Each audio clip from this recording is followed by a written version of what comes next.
En el siglo III, con los bárbaros acechando, usurpadores en las fronteras y rebeldes en la misma Roma, el emperador Aureliano recurrió al dios de los soldados y consiguió unificar y restaurar el desmembrado Imperio Romano. Pero fue asesinado antes de que sus esfuerzos pudieran dar resultados, dejando otra vez a la nación expuesta al peligro. En los consternados días del Imperio Romano, muchos gobernantes compitieron por el poder. En medio del caos surgiría un hombre que eliminó a sus rivales y unificaría el imperio bajo un nuevo dios, Constantino, que no se detendría ante nada para salvar a una agonizante Roma. El Imperio Romano, Constantino el Grande.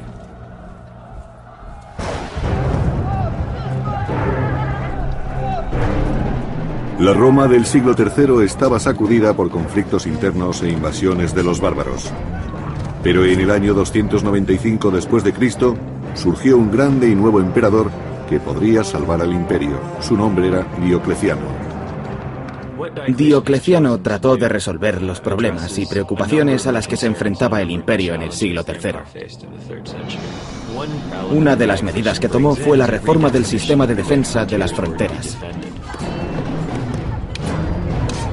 El emperador Diocleciano creó un ejército imperial móvil siempre dispuesto a reforzar las vulnerables fronteras. Uno de sus soldados más capacitados era Constantino, que entonces solo tenía 17 años.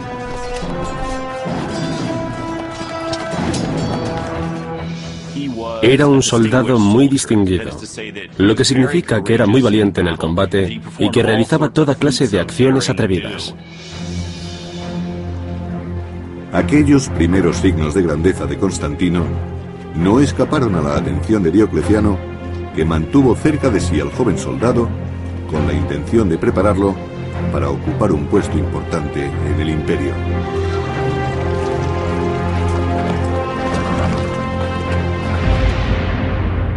Otra gran reforma de Diocleciano fue dividir el imperio bajo el dominio de 4 coemperadores, uno en Illyricum, otro en Italia, el padre de Constantino en las Galias y Diocleciano en Nicomedia, Asia Menor.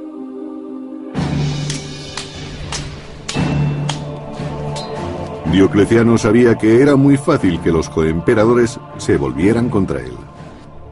Para impedirlo, retuvo en su corte a sus hijos, incluyendo a Constantino, para que recibieran una formación militar especial bajo su atenta supervisión.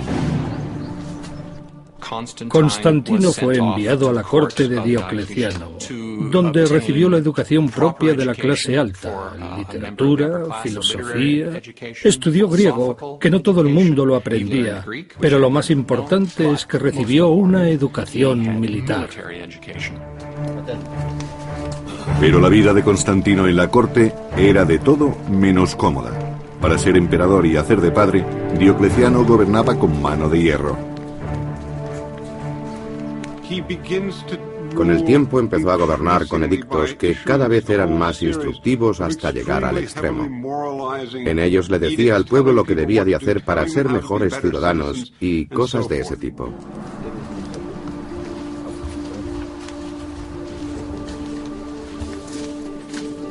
Diocleciano incitaba a que todo el mundo en su corte, incluido Constantino, ofreciese sacrificios regularmente. Diocleciano pensaba que debía la unidad del imperio a los dioses paganos de Roma.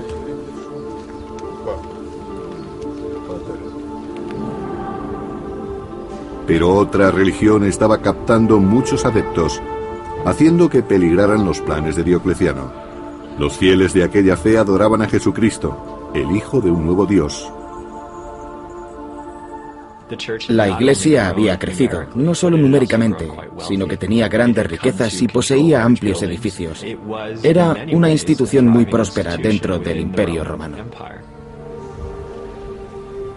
Una institución que Diocleciano veía como una amenaza para Roma. Creía firmemente que la salud del Estado y de Roma estaban ligadas a la religión romana, y que los cristianos representaban una fuerte amenaza contra ella. Los cristianos, que habían sido tolerados durante casi 40 años, formaban ahora un alto porcentaje de la población de las grandes ciudades. Era sabido que había cristianos tanto en el ejército como en la corte imperial.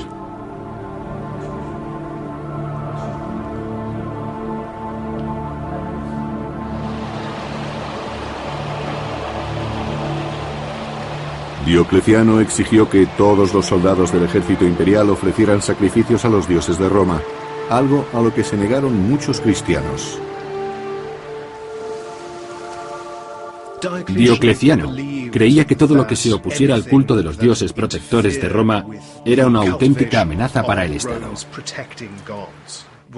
Algo que podía acabar destruyéndolo desde dentro. Y eso pensaba de los cristianos en su ejército, que podían volverse contra el imperio.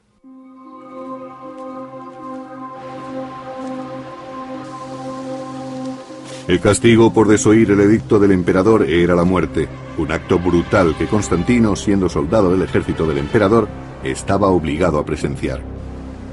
Constantino empezó a preocuparse por el miedo y la discordia originados por las reformas de Diocleciano, una discordia que pronto se extendería fuera del ejército.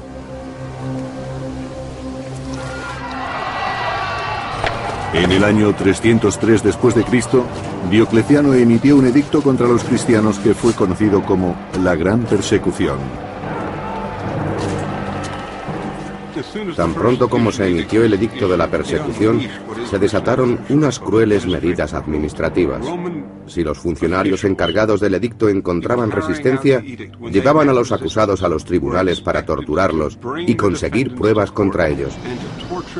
Había que forzarlos para que pública y oficialmente adjuraran del cristianismo.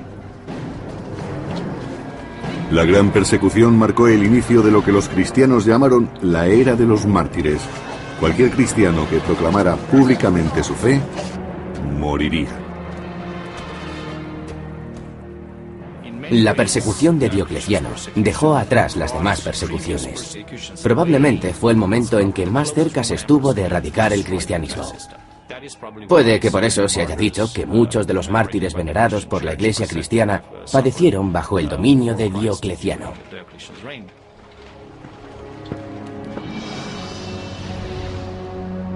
A pesar de sus diferencias acerca de las persecuciones, Constantino debía tener buen trato con el hombre que tenía su futuro en sus manos.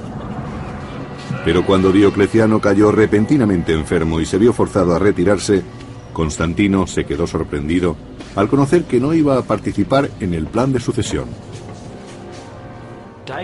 Diocleciano pareció comprender que Constantino representaba una amenaza, aunque hubiera participado en las campañas con él y se hubiera portado razonablemente bien en los combates. Se dice que hacia el final de su vida, Diocleciano tenía prisionero a Constantino en su corte para impedir que se reuniera con su padre y se relacionara con su ejército. Pero ahora, sin nada que lo retuviera en Oriente, Constantino decidió tomar las riendas de su destino y escapar del dominio de Diocleciano. Constantino partió de Nicomedia para ir a Boulogne, en las Galias, para reunirse allí con su padre, que gobernaba en Hispania, Galia y Britania. El padre de Constantino, el emperador Constancio, era ya muy viejo y no se encontraba bien. Además, estaba preocupado por la larga ausencia de su hijo. Pero en el año 305 después de Cristo, Constantino se reuniría finalmente con él, con un hombre por el que sentiría mucha más afinidad de la que jamás sintió por Diocleciano.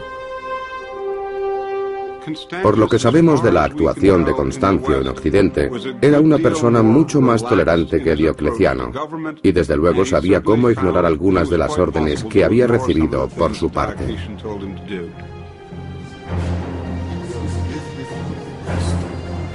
Constantino notó que su padre era un gobernante mucho más compasivo, y Constancio se dio cuenta de que su hijo sería el hombre que un día podría ocupar su trono.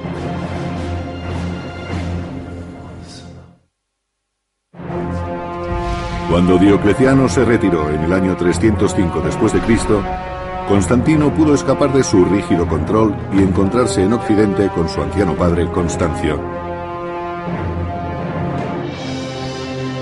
Constancio, uno de los 4 coemperadores de Roma, gobernaba Hispania, Galia y Britania, ahora amenazadas por los bárbaros pictos. En el año 305 después de Cristo, él y Constantino partieron de Boulogne para sofocar una rebelión en Britania.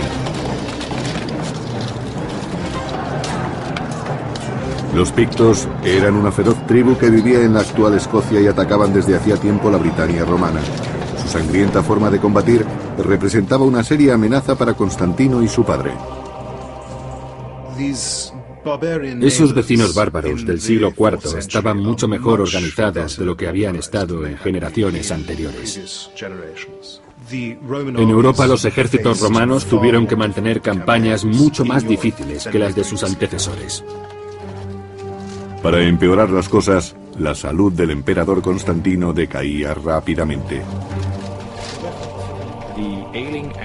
Que un emperador enfermo fuera a combatir, como cuando fue con su hijo a luchar contra los pictos, es otra muestra más de lo seria que era la matanza.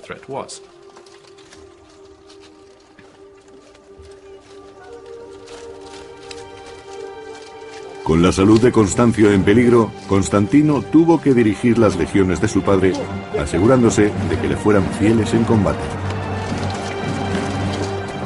Cuando Constantino volvió para encontrarse con su padre en Occidente, Constancio quiso que fuera escalando puestos en el mando y que participara en las campañas de su ejército.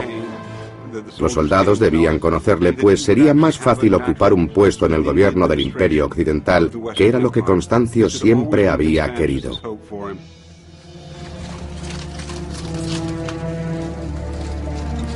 Con su destreza militar, Constantino se ganó la lealtad del ejército, pero la victoria no pudo salvar la vida de su padre.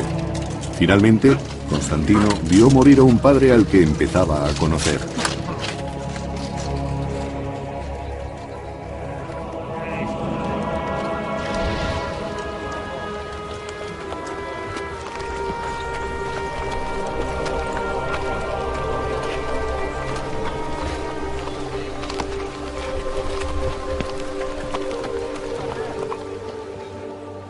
Cuando murió su padre, el ejército proclamó emperador a Constantino. En cierto sentido era natural. Los soldados conocían bien a su padre y le habían sido fieles. Ahora conocían también a su hijo Constantino y sabían hasta dónde podían llegar con él. En un imperio donde la muerte de un gobernante conducía con frecuencia a violentos golpes de Estado, el acceso al trono de Constantino fue tranquilo e incruento.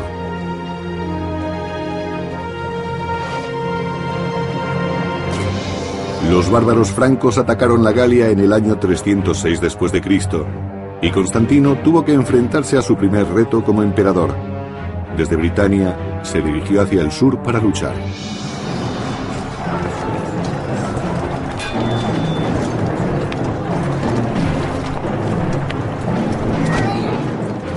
Los francos vieron, con la muerte de Constancio, la oportunidad de aprovecharse de Constantino. Pero este demostró tener una gran capacidad como dirigente y los derrotó en la primera incursión. Constantino, ahora emperador, no perdió tiempo para demostrar su valía. Se suponía que el emperador debía estar personalmente al frente del ejército, y también se esperaba de él que ejerciera el mando en primera fila. Parece que Constantino era un militar de una gran capacidad. Con frecuencia dirigía las cargas de caballería en los combates, y era un táctico muy capaz. También era inteligente, y sabía que para ejercer el mando tenía que ganarse la confianza de su gente. Y los caudillos francos capturados le ofrecieron la oportunidad perfecta para conseguirla.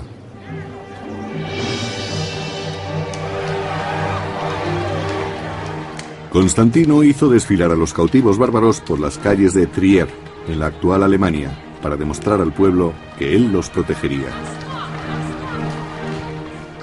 Constantino sabía perfectamente que en aquellos momentos el objetivo principal de cualquier emperador que quisiera conservar el poder era derrotar a los bárbaros, así que luchó contra ellos a lo grande.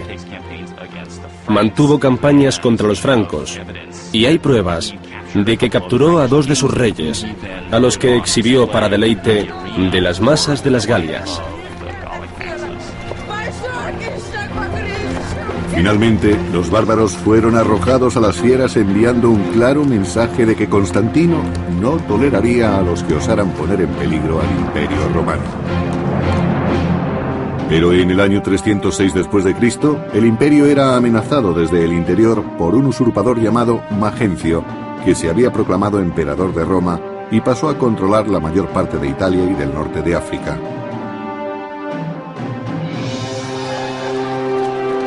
El usurpador, Magencio, ganó apoyos prometiendo recortar los impuestos y dar trigo gratis al pueblo de Roma. Como Constantino, era hijo de un coemperador anterior. Constantino fue proclamado emperador por sus legiones en julio del año 306. Magencio permaneció en Roma y donde decía, sí, le han hecho emperador, yo lo seré también. Y a finales del año 306 fue proclamado emperador también. Pero a diferencia de Constantino, la reivindicación de Magencio no era legítima. Magencio había derrotado, encarcelado y finalmente asesinado al legítimo coemperador de Italia. Muy pronto las gentes de Roma se dieron cuenta de que sus promesas no eran más que mentiras. En el año 311 después de Cristo, los romanos se sublevaron cuando vieron que el trigo gratis y el recorte de impuestos eran solo para los ricos. El resto robaba para sobrevivir. Magencio no fue un gobernante popular. Era despiadado, sofocaba las revueltas con demasiada sangre. Circulaban rumores de que seducía a las hijas de los senadores. Había problemas con el suministro de trigo e imponía impuestos a gente que no los había tenido antes. El desesperado levantamiento de las clases oprimidas de Roma ofreció una gran oportunidad a Constantino.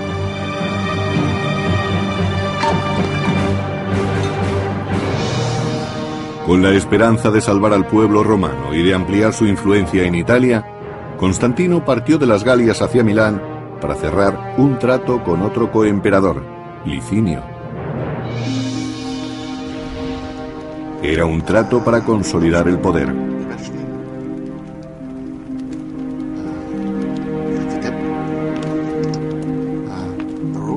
Para sellar su alianza, Licinio se casaría con la hermanastra de Constantino.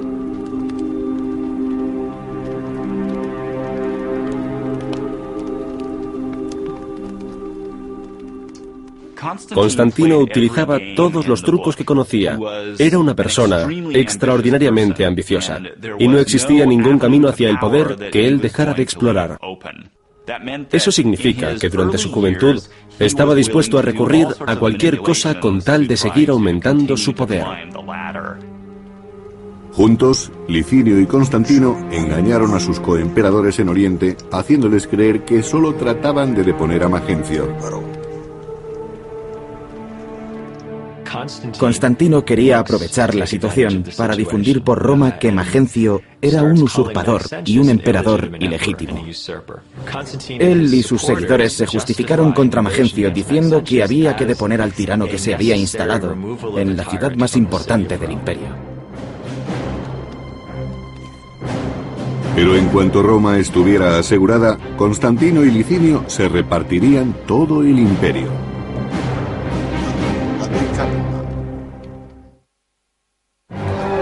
En el año 306 después de Cristo, cuando el usurpador Magencio se hizo con el poder en Roma, Constantino selló un trato con el también ambicioso coemperador Licinio para eliminar a Magencio y repartir el imperio entre los dos. Mientras Licinio se hallaba defendiendo la frontera norte del imperio de los invasores bárbaros, Constantino marchó hacia Roma, sitiando la ciudad imperial donde se encontraba Magencio.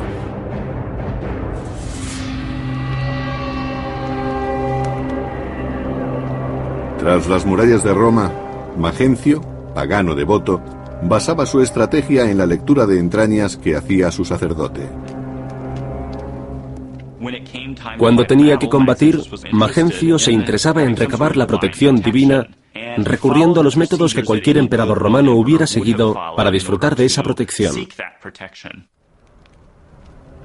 Desesperado por si debía esperar a que pasara la amenaza de Constantino o enfrentarse a él en batalla, Magencio buscó consejo en las profecías sibilinas. Magencio recurrió a las profecías sibilinas para encontrar una respuesta. Las profecías sibilinas eran libros guardados por sacerdotes con los que investigaban ciertas cuestiones. Además, los sacerdotes también ofrecían los servicios de un oráculo. El oráculo dijo que el enemigo de Roma moriría. Y por esa razón parece que Magencio cambió de opinión y decidió no esperar a que Constantino alterara sus planes y fue a encontrarse con él en la batalla. Considerando que el enemigo de Roma mencionado por el oráculo era Constantino, Magencio preparó a su ejército para el combate.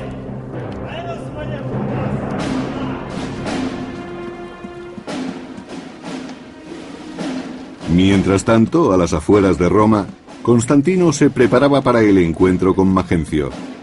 Constantino estaba inquieto, pues sabía que sus legiones eran inferiores numéricamente. Constantino estaba muy preocupado por el número de sus fuerzas y aceptó el consejo de que rezara a algún dios. En respuesta a sus oraciones, tuvo una visión que interpretó como un signo cristiano. El historiador del siglo IV, Eusebio de Cesarea, nos relata lo que se cree que sucedió tal como el mismo Constantino dijo. Alrededor del mediodía, cuando empezaba a declinar el día, vio en los cielos ante él el signo de una cruz luminosa.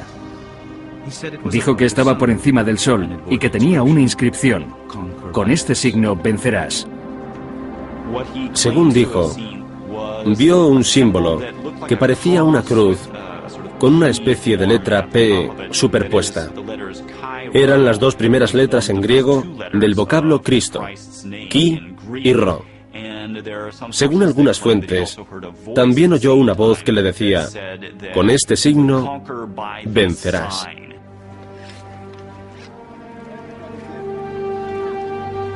Constantino ordenó a sus soldados que pusieran Chi y Ro en sus escudos como enseña, convirtiendo el símbolo del cristianismo en un objeto de honor y no de persecución. Constantino adoptó un nuevo dios, o un dios que antes había sido rechazado y que ahora pasaba a ser un símbolo de poder divino y de victoria. Aceptando el dios de los cristianos, el dios que había sido perseguido por anteriores emperadores, Constantino revolucionó las creencias. Con su conversión, Constantino transformó la inminente batalla contra el pagano Magencio en una prueba entre religiones.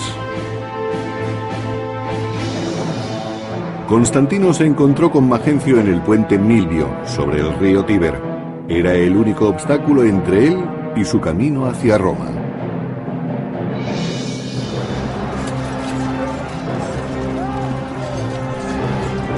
Aunque ampliamente superado en número por Magencio, Constantino y su ejército, ahora portando el estandarte cristiano con las letras Chi y Ro, iniciaron la batalla con energía. La batalla del puente Milivio fue muy importante. A pesar de que Magencio tenía superioridad numérica, sus legiones se vieron empujadas hacia el río por las de Constantino.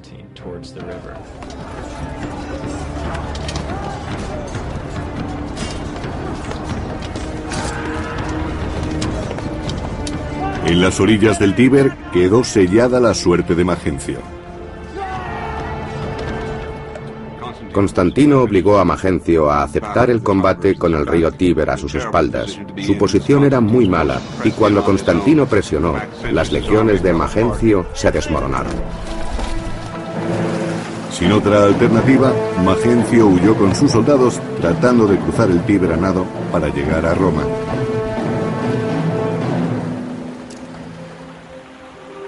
Pero Magencio con su pesada armadura no pudo cruzar el río. Días más tarde su cuerpo hinchado fue retirado del Tíber, dando prueba de que el régimen del usurpador había caído. Constantino ganó una importante batalla en el puente Milivio y eliminó a Magencio, y lo que es más importante, consiguió el control de medio imperio, incluyendo la rica provincia de Italia. La suerte de Magencio sirvió de eficaz recordatorio del poder de Constantino y de lo que podría ocurrirles a los que osaran oponerse a él. Constantino quiso recuperar el cadáver de Magencio para pasear su cabeza por Roma y el norte de África, y así demostrar que el anterior emperador estaba muerto y que ahora era él quien mandaba. La victoria contra Magencio probó ante Constantino que el dios de los cristianos era más poderoso que los dioses paganos de su enemigo.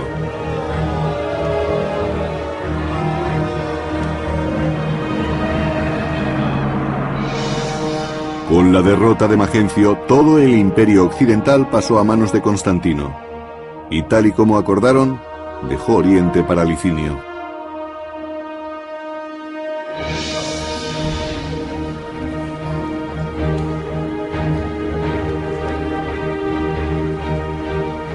Se encontraron en Milán, donde Constantino y Licinio sellaron su alianza con una boda, como habían planeado.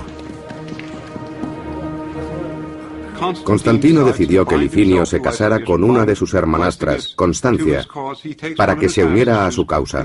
Linicio reconoció que era la mejor manera de sellar una alianza. Este matrimonio señaló el inicio de una política común, tanto por parte de Constantino como por la de Licinio.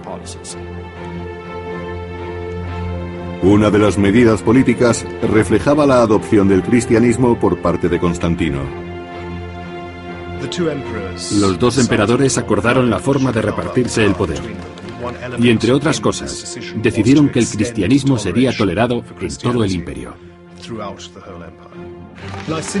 Licinio no era cristiano, pero estuvo de acuerdo con Constantino en detener las persecuciones en todo el imperio. Durante un tiempo la alianza funcionó, pero una alianza que es fruto de la ambición resulta difícil de mantener. Constantino tuvo que reconocer que su único coemperador era también su mayor rival. Después de sellar una alianza con el emperador Licinio, Constantino derrotó al usurpador Magencio en el puente Milvio.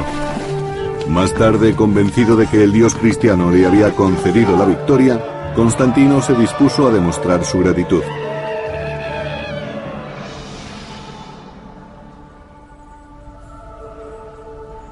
Por primera vez en 10 años, los cristianos del imperio pudieron realizar sus cultos en libertad y por primera vez su fe sería compartida con el emperador. Constantino se había convertido al cristianismo y abrazó seriamente la tarea de defender la Iglesia cristiana y seguir su doctrina. Su familia, incluyendo su hijo y heredero Crispo, se convirtieron también al cristianismo. Constantino no solo toleró a la nueva Iglesia, sino que en los territorios que estaban bajo su mando favoreció mucho a los cristianos. En el año 313 después de Cristo, Constantino y Licinio emitieron conjuntamente el llamado Edicto de Milán, recordado por el autor Lactancio del siglo IV. Garantizamos libertad a los cristianos y a todo el pueblo para que elijan la religión que deseen, para que sea cual fuere la divinidad que se encuentra en los cielos, permanezca apaciguada y sea favorable a nosotros y a los que están bajo nuestro gobierno.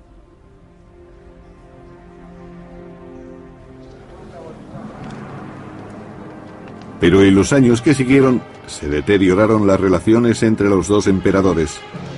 Conforme Licinio luchaba por conseguir el dominio de Oriente, su apetito por el poder fue haciéndose mayor. Licinio actuó como si solo estuviera preocupado por los asuntos de Oriente, pero Constantino no confiaba en él y la tensión entre ellos fue en aumento. Después de 9 años de compartir el poder, los dos emperadores ansiaban apoderarse de todo el imperio. una rivalidad que acabaría llevando a Roma a una guerra civil.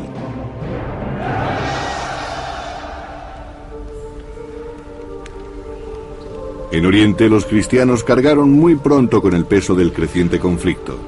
Al apoyar al emperador cristiano Constantino, se convirtieron en la mayor amenaza para Licinio, y por ello tuvieron que pagar un alto precio.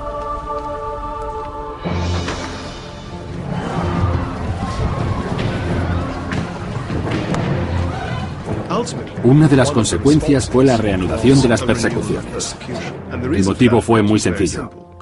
Constantino defendía a los cristianos, y por tanto era posible que los cristianos de Licinio se convirtieran en una quinta columna, el enemigo dentro de casa.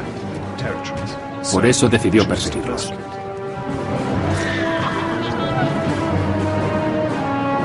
Al mismo tiempo que quemaban iglesias y libros religiosos, desapareció la antigua alianza entre Licinio y Constantino.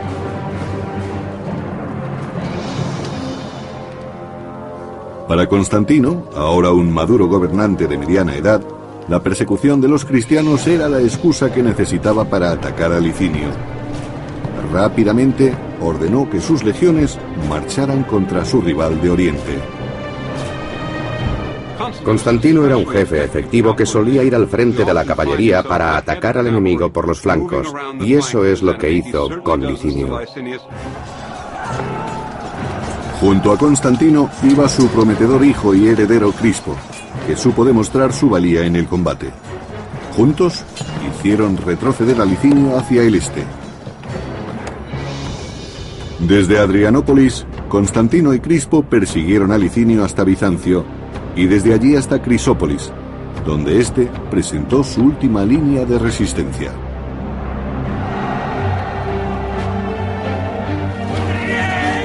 Allí, en el año 324 después de Cristo, arriesgándolo todo por el imperio, Constantino y Crispo se enfrentaron cara a cara con Licinio.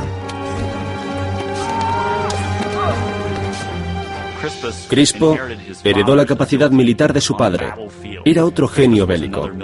Sin su ayuda, puede que nunca hubieran tenido éxito en su lucha contra Licinio.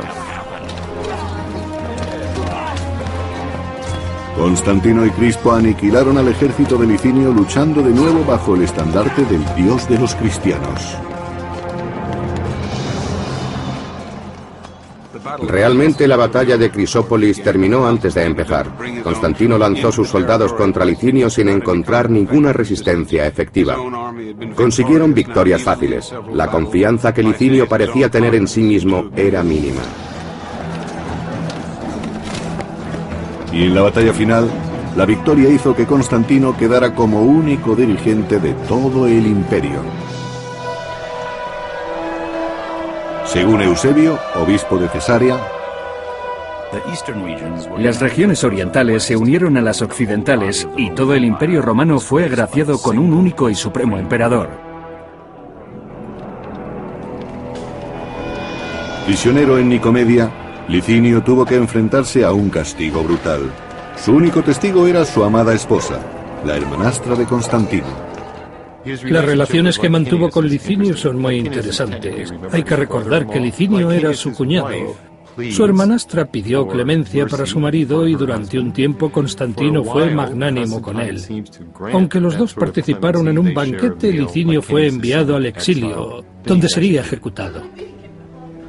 A pesar de los ruegos de Constancia, la ejecución de Licinio llegó pronto y fue sangrienta, dejando claro que Constantino no mostraría clemencia ni siquiera con los miembros de su familia.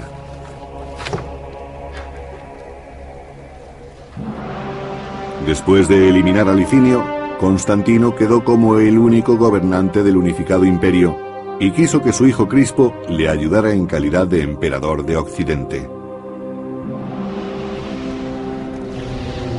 Como coemperador, Crispo compartió los planes de su padre de fundar una nueva capital cristiana en Oriente, que estaría situada en Bizancio. Después de que Constantino se hiciera con todo el imperio, quiso fundar una ciudad totalmente nueva que llevaría su nombre, Constantinopla. Escogió un lugar estratégico a mitad de camino entre las fronteras más importantes y deliberadamente quiso que fuera una ciudad que no tuviera nada que ver con predecesoras paganas. Debía ser una ciudad que no tuviera ninguna tradición rival. Una ciudad cristiana. Pero cuando sus mayores sueños comenzaban a dar fruto, surgieron problemas entre las personas más queridas de Constantino, su mujer Fausta y su hijo Crispo. Crispo era hijo de la primera mujer de Constantino. Sus 3 últimos hijos eran de Fausta, su segunda mujer. No se pudo evitar que hubiera algo de tensión entre las dos familias, especialmente por parte de Fausta, porque ella claramente quería lo mejor para sus hijos. Pero Crispo se interponía en su camino. Celosa de que a Crispo se le hubiera dado el imperio de Occidente, Fausta estaba decidida a asegurar más poder para sus hijos. No importaba a qué precio. Con su hijo Crispo, Constantino había derrotado a Licinio, su último rival, consiguiendo por fin unificar el imperio bajo la nueva fe cristiana.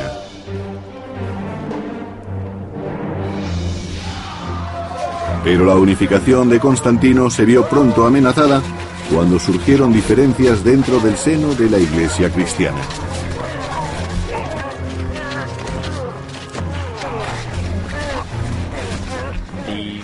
Hubo un gran revuelo entre los cristianos del Imperio de Oriente debido a una controversia sobre la naturaleza de Cristo, unida a la cuestión sobre quién debería ser el primado de la Iglesia de Oriente. Los obispos rivales incitaban a las gentes a que atacaran a otros cristianos con creencias diferentes. Se generó una violencia desconocida desde los tiempos de la persecución, ahora 20 años atrás. Desesperado, Constantino exigió que los altos cargos de la Iglesia pusieran fin a tan sangrienta controversia. Por eso convocó un concilio con más de 300 obispos que se reunieron en la ciudad de Nicea. Allí les exigió que llegaran a una definición única de las creencias cristianas. El resultado de ese conflicto es el Credo de Nicea, una profesión de fe que ha sobrevivido a lo largo de 1600 años y que se reza todavía en las iglesias cristianas de todo el mundo. Creo en un solo Dios, Padre Todopoderoso, Creador del cielo y de la tierra, de todo lo visible y lo invisible. Creo en un solo Señor, Jesucristo, único Hijo de Dios. Pero fue una definición de las creencias cristianas, en la que no todos estaban de acuerdo. Y eso creó muchos problemas para el futuro, porque los cristianos de creencias rivales compitieron por el favor imperial durante el resto del siglo. Así, los emperadores tuvieron que desviar su atención de otros asuntos de gobierno para solventar los problemas causados por las diferencias que existían entre los cristianos y sus obispos.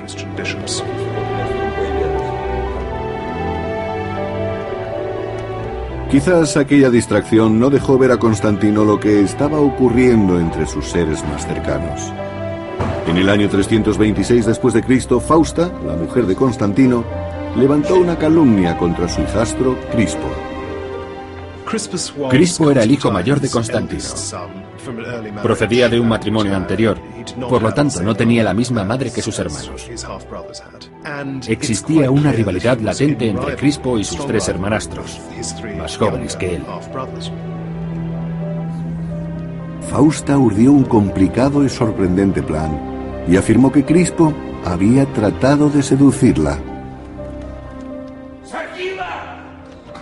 Las cosas no fueron muy bien para Crispo. Fausta ansiaba apartarlo de su camino para que sus hijos legítimos sucedieran sin problemas a Constantino. Constantino no supo ver que era su mujer y no su hijo quien lo había traicionado, y ordenó que Crispo fuera ejecutado.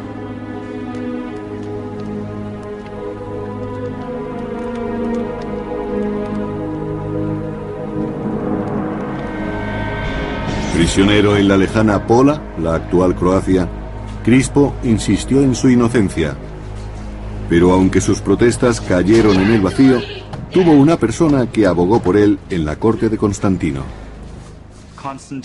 Constantino fue persuadido por su propia madre, Helena, de que quizá hubiera sido Fausta la que había urdido aquella pequeña conspiración en contra de su primogénito, diciendo que había sido violada o agredida por Crispo. Fausta quería que prevalecieran los intereses de sus hijos por encima de todo. Constantino había actuado demasiado deprisa, pero se dio cuenta de ello. Fausta pagó su traición con la vida, pero cuando Constantino reaccionó, era ya demasiado tarde para salvar la vida de Crispo. Los guardias ya habían recibido órdenes de ejecutar al heredero. No sabemos con exactitud lo que ocurrió, pero para el Imperio Romano fue un terrible golpe el que Crispo fuera sacrificado en ese momento de su vida. Sobre la conciencia de Constantino cayó una pesada carga. Como una especie de penitencia, Constantino pasó los últimos años de su vida edificando iglesias en Jerusalén, Belén, Constantinopla y Roma. Entre aquellas iglesias hubo una en Roma que fue construida donde se creía que se encontraba la tumba de San Pedro, un lugar de peregrinación que ha perdurado hasta nuestros días. A Constantino se le conoce más por sus iglesias. Eso es a la vez una muestra de su inclinación al cristianismo, así como una manifestación de su fe. Rehusando abandonar su fe a pesar de los enfrentamientos por los que tenía que pasar, Constantino dirigió la construcción de una iglesia dedicada a San Pedro.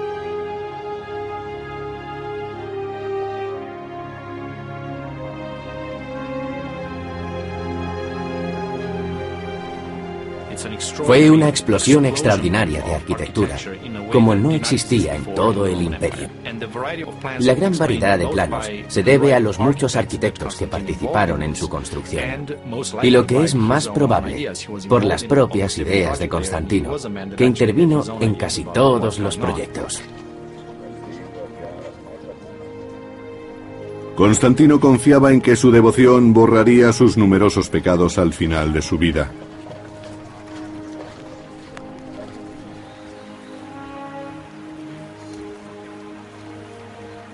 Constantino sabía que la muerte le andaba cerca.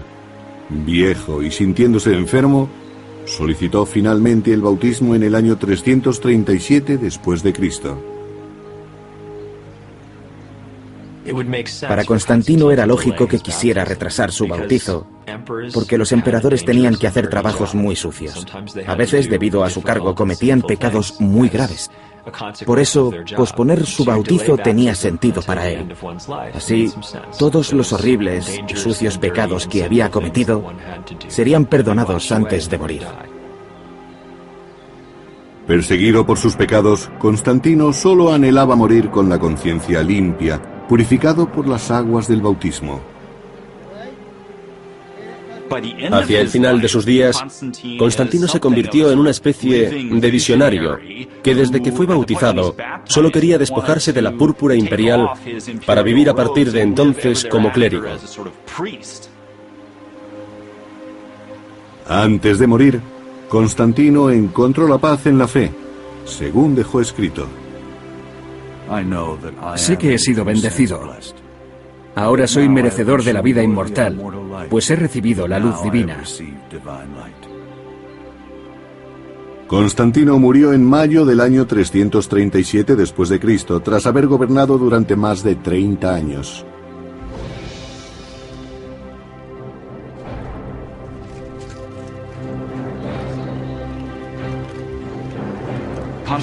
Constantino tuvo un éxito tremendo como emperador y como jefe militar.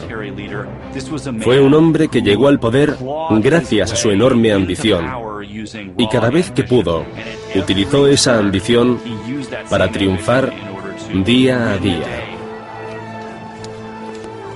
Durante toda su vida, Constantino luchó por mantener la frágil unión del imperio, reunificado bajo su nueva religión, pero nada, incluida la fe, podría salvar ya a Roma.